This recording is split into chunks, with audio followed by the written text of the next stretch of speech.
Алло. Алло, кардиограмма, да? Хорошо, принимаю. Таким дистанционным способом врачи помогают спасти пациентов с возможными признаками инсульта уже в пути. Тут идет кардиограмма острого коронарного синдрома без подъема сегмента СТ, поэтому тут не показана тромботическая терапия. То есть они делают догоспитальную помощь стандартную на догоспитальном этапе, обезболивают, антикоагулянтная терапия, и сюда привозят на дальнейшее лечение. После прибытия пациенты с острыми нарушениями деятельности сердца и недостаточностью мозгового кровообращения попадают в отделение неотложной кардиологии. Здесь они проходят обследование и курс лечения, но для многих пациентов на этом путь к выздоровлению заканчивается. Малые ишемические инсульты вызывают стенозы сонной артерии, которые свыше 50-60%.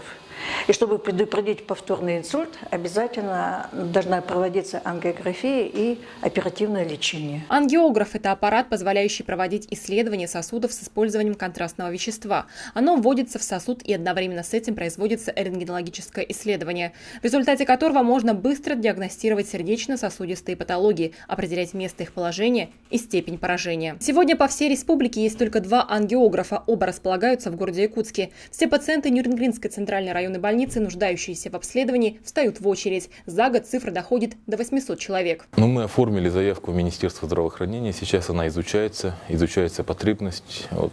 Нам надо доказать, что мы сможем работать, что аппарат не будет стоять у нас. Те, кто имеет возможности заботиться о своем здоровье, они предпочитают выезжать за пределы республики, проводить эту же самую ангиографию в Хабаровске, ближайший.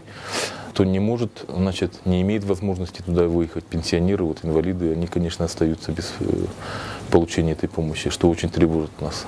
Закупка ангиографа решила бы сразу проблему по всей Южной Якутии, ведь центральная районная больница обслуживает сразу 2 района – Нюрнбергский и Алдамский. Таким образом, минимизировались бы расходы на санавиацию, и пациенты наконец-то бы стали получать медицинскую помощь в полном объеме. Екатерина Карпухина, Николай Необутов, Нерюнгри. Специально для ИСИА.